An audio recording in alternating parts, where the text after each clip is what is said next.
From After Dark World Headquarters, this is your favorite correspondent KD with another groovy morning report.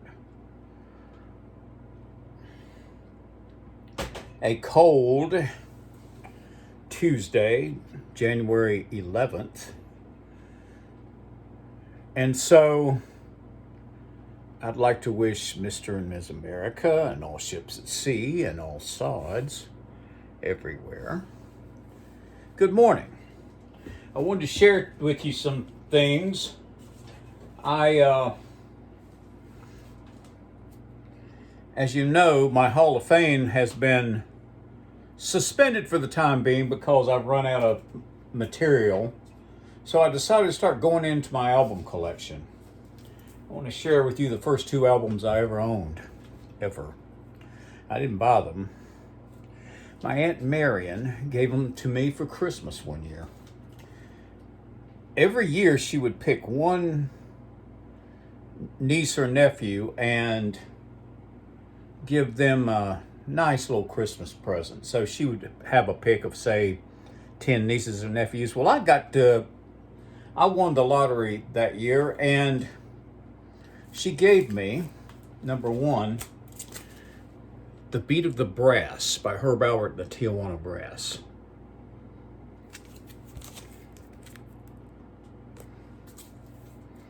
I cannot tell you how much I love this album.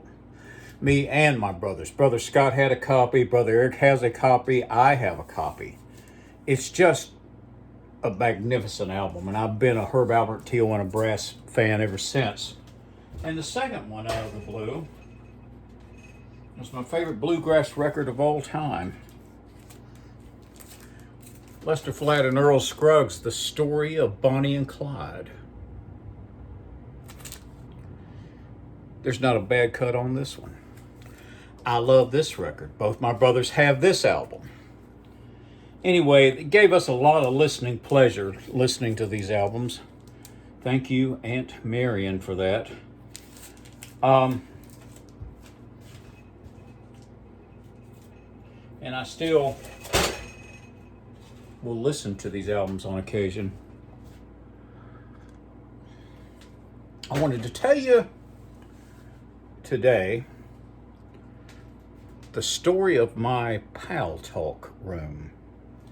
In the early 2000s, when I first got my Walmart rinky-dink piece of shit computer, I was curious whether there was any interactive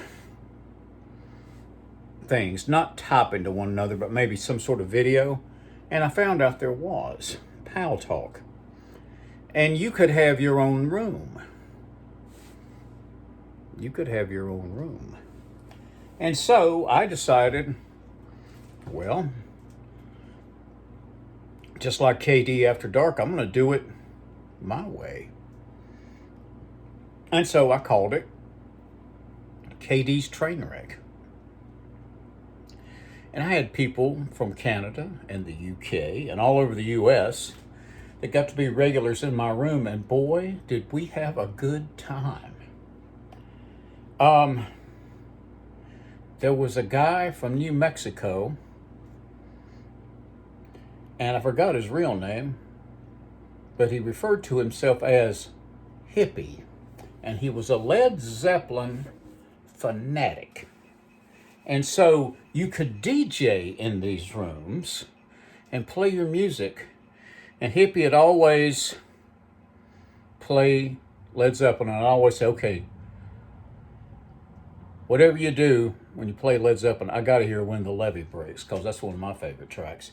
So I'd always get to hear When the Levee Breaks. Well, there was all sorts of other odd, unusual characters. And because it was an adult room, you could do within limits pretty much anything you wanted, because you could, I think you'd call it locking the room. So we would have contests. We had some regular strippers that would come on. And it was so out of it and so entertaining that they decided to hang around and participate. And I was telling about one of my favorite Jerry Springer shows where I think it was called Tales of Heartless Hookers. And some woman got on the stage, says, "Let me show you my $1 million position." Bent over and said, "On one cheek I got a W, and on another cheek I got another W. And when I bend over, it says, wow." Well, anyway, sure enough, about a day or two later, she calls me up personally and says, "KD, I want to show you something." And she stripped off, showed her bare ass, and sure enough, with a Sharpie marker, had put W on one cheek and W on the other. And when she bent over, it said, wow. There was my French Canadian cutie. I can't remember her name. It's been so long ago. She was funny. Well, then one day she just decided, well, fuck it. Everybody else is just acting like a maniac and doing everything. So she got in some bondage gear she had. I mean, the real bondage gear. And she just jumped up on the bed and started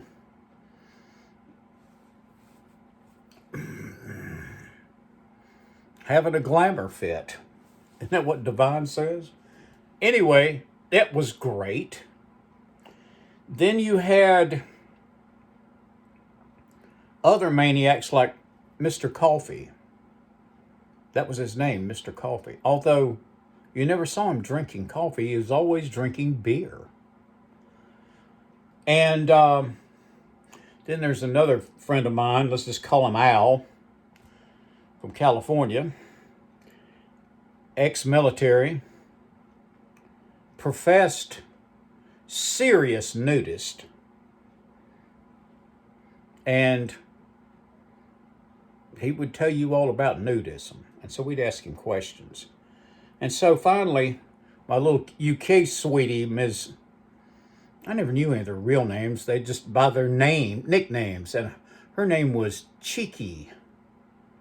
And Cheeky says, "We just got to do something to rattle Art's cage a little on this nudism." I said, "Oh, I got it.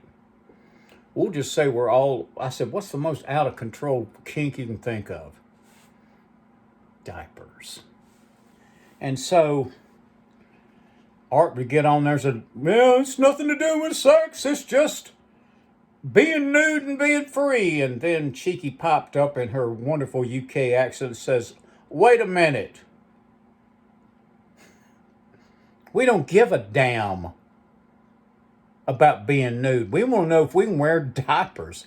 And the guy was so mortified, he couldn't even think of anything to say, because I actually thought he thought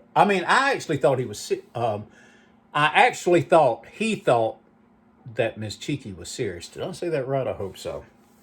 Anyway, so from then on, Art would bring up nudism immediately, like 20 people start like in type or getting the mic and screaming diapers. It was, you had to have been there, but it was really funny. We had contests and we had different subjects. We had a drunk wedding, and I mean shit-faced drunk wedding.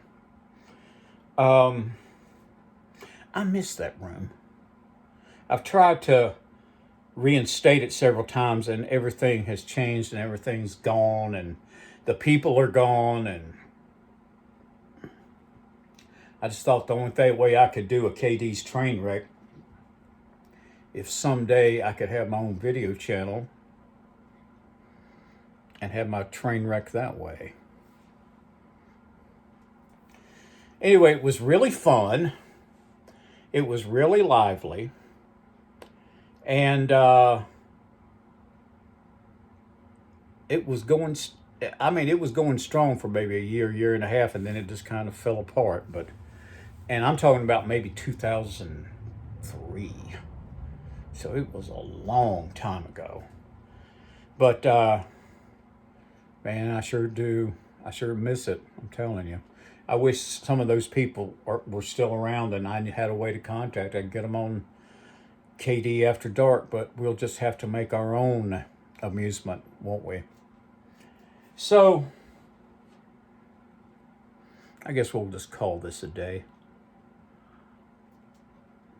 Don't forget to say it with me. Always be nice until it's time not to be nice. Be kind to animals. Discipline equals freedom. Never complain. Never explain. Remember what Marcus Aurelius said. You could leave life this moment. Let that determine what you say and think. I'll add my caveat to Marcus Aurelius on this. And you know this too. You don't have unlimited time. Don't you know that? So, for Mr. and Miss America, all ships at sea and all sods everywhere, I want to see you on the road to adventure doing consequential things. And I will see you out there.